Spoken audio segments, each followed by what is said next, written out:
Hi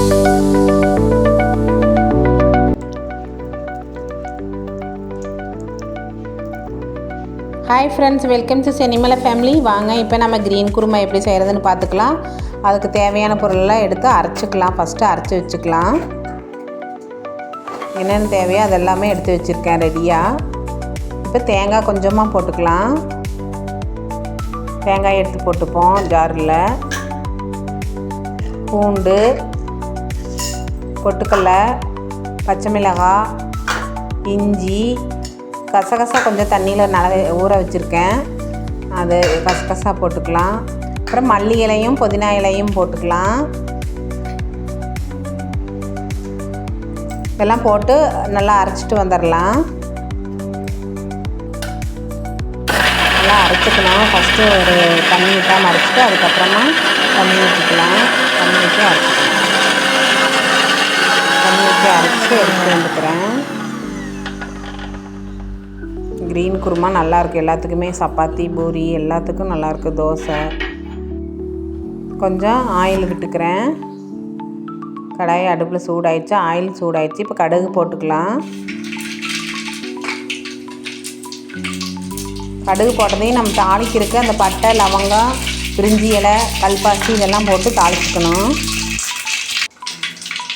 பெரிய வெங்காயம் நீளமாக கட் பண்ணி வச்சுருக்கேன், அதையும் போட்டுக்கலாம். பெரிய வெங்காயம் போட்டுட்டு கருவேப்பிலை போட்டுக்கலாம். நம்ம ஏன்னா பச்சை மிளகா போட்டு அரைச்சிட்டோம், அதனால் இதில் போட தேவையில்லை. இப்போ கருவேப்பிலை போட்டுக்கலாம். நல்லா வதக்கி விட்டுக்கணும். நல்லா வதங்கட்டும். இப்போ வதங்கினதுக்கப்புறம் நல்லா அரைச்சி வச்சுருக்கோம்ல ஃப்ரெண்ட்ஸ், அது எல்லாத்தையும் ஊற்றிக்கலாம். கொஞ்சம் தண்ணி விட்டு கலக்கி ஊற்றிக்கலாம். ஒரு கொதி வரணும், அப்போ தான் இந்த பச்சை வாசம் போகும். அதுக்காக நல்லா கொதிக்கிட்டோம். குருமாக்கு எப்போவுமே தண்ணி ஜாஸ்தியாக ஊற்றணும். கொஞ்சம் சால்ட்டு போட்டுக்கலாம். இப்போ வேக வச்சுருக்கிற பச்சை பட்டாணியும் உருளைக்கிழங்கும் போட்டுக்கலாம்.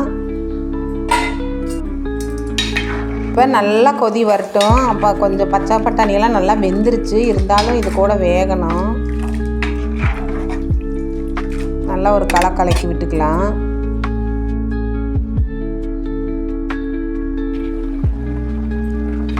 வெந்துருச்சான்னு பார்த்துக்கணும். வெந்துருச்சுன்னா நம்ம ஆஃப் பண்ணிக்கலாம். எப்போவுமே தண்ணி குருமாவுக்கு ஜாஸ்தியாக விடாத காரணம் நல்லா கொதி வரும்போது அப்போ தான் அடி பிடிக்காமல் தண்ணி சுண்டி போயிடும். நம்ம ஆஃப் பண்ணாலுமே கெட்டி ஆயிரும் குருமானாலே. பச்சை பட்டாணி குருமா போட்டு ரெடி பண்ணியாச்சு. க்ரீன் குருமா வெந்துருச்சான்னு பார்த்தேன், வெந்துருச்சு. இப்போ கோதுமை தோசையை ஊற்றிக்கிட்டு அதுக்கு தொட்டுக்கிட்டால் சூப்பராக இருக்கும் ஃப்ரெண்ட்ஸ். இது மாதிரி நீங்கள் ஒரு வாட்டி செஞ்சு பாருங்கள். க்ரீன் குருமா நல்லாயிருக்கும்.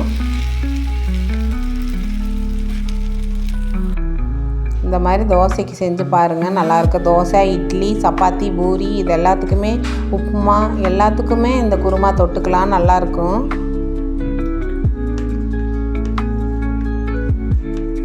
சாப்பிட்டு பார்த்தா செம்ம டேஸ்ட்டாக இருக்கும் ஃப்ரெண்ட்ஸ்.